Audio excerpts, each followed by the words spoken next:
하나님께서 우리에게 주시는 말씀은 로마서 12장 1절부터 8절 말씀입니다.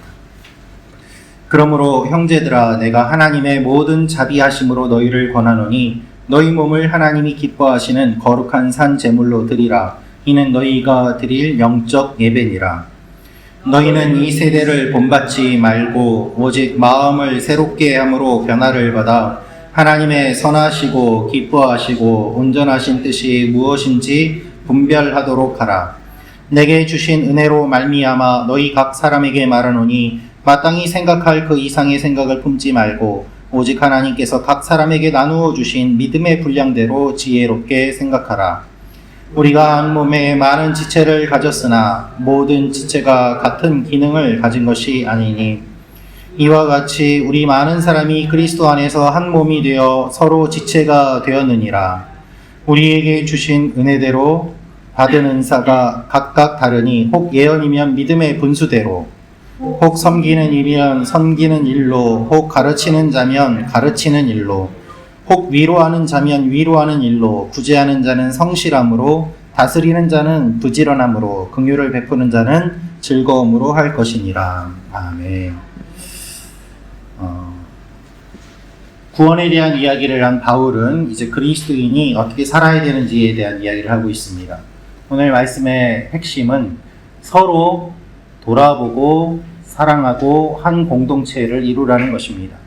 오늘 이 말씀을 통하여서 우리가 알 수 있는 몇 가지 내용이 있습니다. 첫째로 알 수 있는 것은 우리가 거룩한 산 제물이 되어 하나님 앞에 나아가야 합니다라는 것입니다. 우리가 거룩한 산 제물이 되어 하나님 앞에 나아가야 합니다.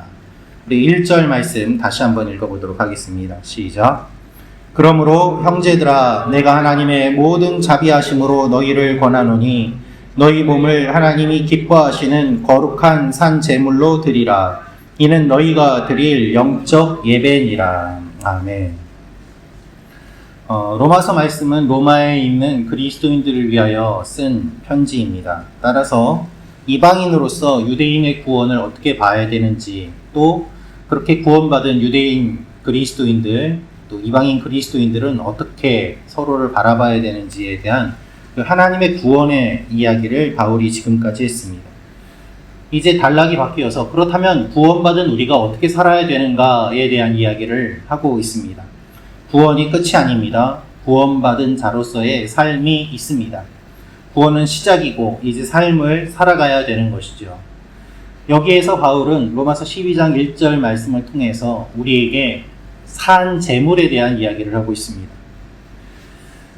너희 몸을 하나님이 기뻐하시는 거룩한 산 제물로 드리라. 이는 너희가 드릴 영적 예배니라. 구약의 제사 제도를 설명하면서 이야기를 하는데 구약의 제사는 동물을 제물로 바친 반면 오늘 말씀은 너희 자신을 하나님께 드리라고 이야기를 하고 있습니다. 예수님이 십자가에 달려 돌아가신 것처럼 너희도 그렇게 살아야 된다는 것을 이야기하고 있습니다. 여기에서 드리라는 말은 원어를 보니까 곁에 세운다는 뜻입니다. 즉 하나님 곁에 계속해서 서는 삶을 살아야 됨을 이야기를 하고 있습니다.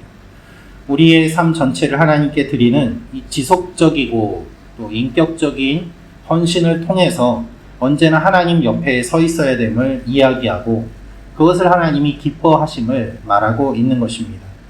물질이 아니라 동물이 아니라 우리가 하나님 앞에 설 때 우리 자신을 하나님께 드릴 때 하나님이 가장 기뻐하심을 이야기하고 있는 것입니다. 여러분 하나님께서는 우리를 기뻐하십니다. 우리 자신을 기뻐하십니다.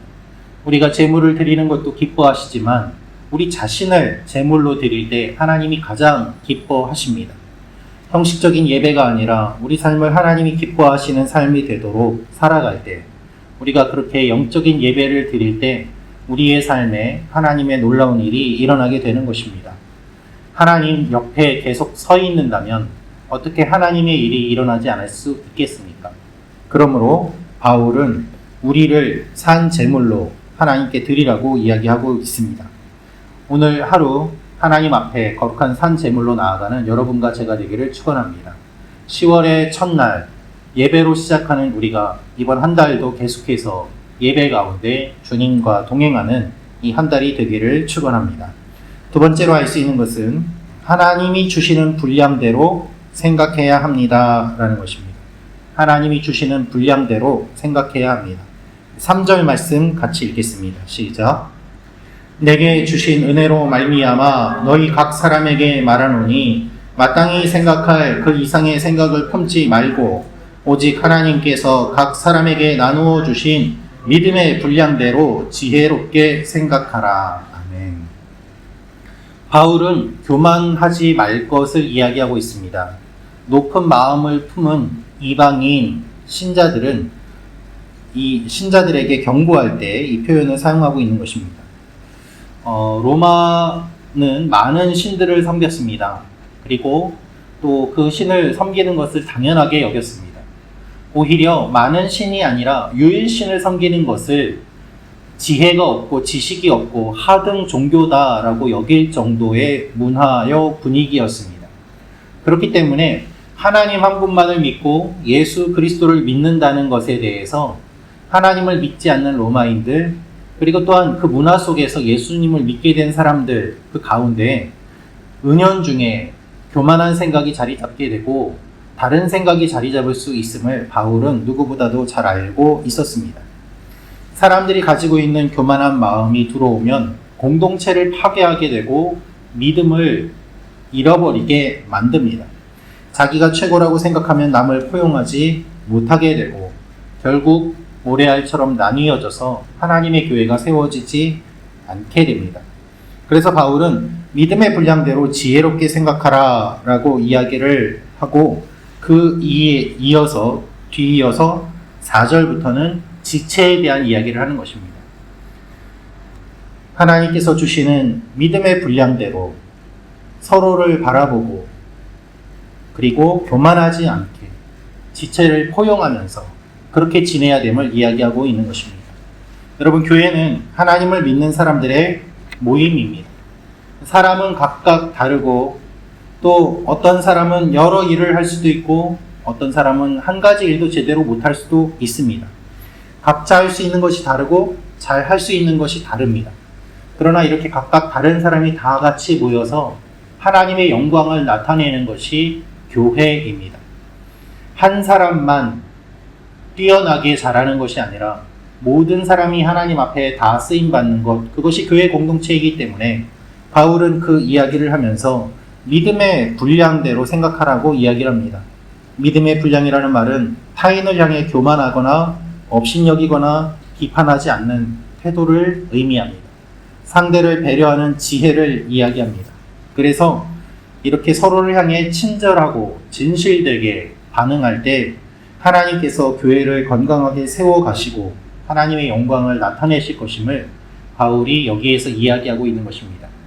유대인의 구원과 이방인의 구원을 이야기했으니 이렇게 구원받은 여러분들은 서로를 비교하지 말고 교만하지 말고 겸손하게 교회를 세우십시오 라는 것입니다.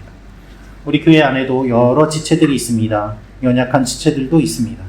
그러나 하나님께서는 그 한 사람 한 사람을 불러서 주님의 교회로 세워주셨습니다. 하나님께서 세워주신 우리 교회를 기억하며 계속해서 더욱더 든든하게 세워지도록 서로를 품고 중보하며 배려하며 나아가는 교회가 되게 해달라고 기도하는 여러분과 제가 되기를 소망합니다. 마지막으로 알 수 있는 것은 그리스도 안에서 한 몸이 되었습니다 라는 것입니다. 그리스도 안에서 한 몸이 되었습니다. 5절 말씀 같이 읽겠습니다. 시작. 이와 같이 우리 많은 사람이 그리스도 안에서 한 몸이 되어 서로 지체가 되었느니라. 아멘. 5절을 보면 많은과 하나가 대조적으로 나옵니다. 우리 많은 사람이 그리스도 안에서 한 몸이 되었다는 것이죠. 하나님께서 직접 만드신 모임이 있는데 하나는 가정이요 다른 하나는 교회입니다. 그래서 가정은 교회 같아야 되고 교회는 가정 같아야만 합니다. 하나님의 영광을 경험할 수 있는 모임은 이 둘밖에 없습니다.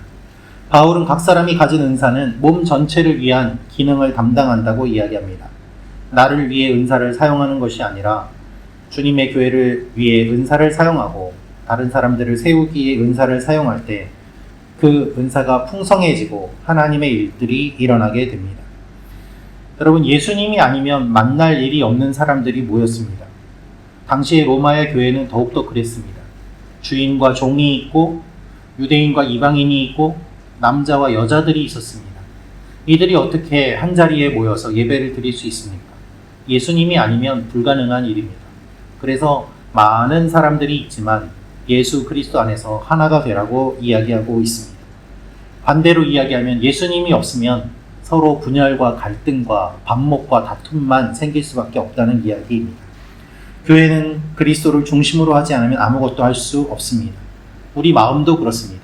내 마음이 나도 모르게 하루에도 여러 번씩 계속 흩어지고 여러 가지 생각들이 떠오르기도 합니다. 그러나 그 모든 것들을 그리스도를 중심으로 붙잡으며 나아갈 때 우리의 생각이 너무 멀리 가지 않고 하나님 앞으로 다시 한번 나오게 되는 것입니다. 이 사실을 기억하며 오늘도 하나님 앞에 나아가는 여러분과 제가 되기를 원합니다. 오늘도 우리의 중심이 되시는 주님을 바라보시고 우리 교회에 주님이 중심되도록 기도해 주시고 이번 한 달도 주님을 중심으로 살아가는 한 달이 되게 해달라고 기도하는 여러분과 제가 되기를 원합니다. 기도하겠습니다. 참 좋으신 아버지 하나님, 우리가 예수 그리스도로 말미암아 구원받게 하시고 어떻게 살아야 되는지 말씀해 주심을 감사합니다. 서로를 위하여 기도하고 중보하고 하나님의 은혜를 함께 나누기 원합니다. 주여, 여러 지체들이 있지만 예수 그리스도 안에서 하나 되게 하시고 하나님의 영광을 바라보며 나아가는 하나님의 백성들이 되게 도와 주시옵소서. 이번 한 달을 새롭게 시작하게 하심을 감사합니다. 아버지 하나님, 저희들의 기도가 계속해서 끊이지 않게 하시고 깊어지게 하시고 주님을 더욱더 사랑하는 한 달이 되게 하시며 이번 한 달도 우리 교회를 하나님께서 지켜주시고 우리에게 성도 한 사람 한 사람이 주님과 더욱더 가까워지는 한 달이 되게 도와 주시옵소서. 주님께서 이루어 주실 것을 믿고 감사드리며 예수님의 이름으로 기도합니다. 아멘.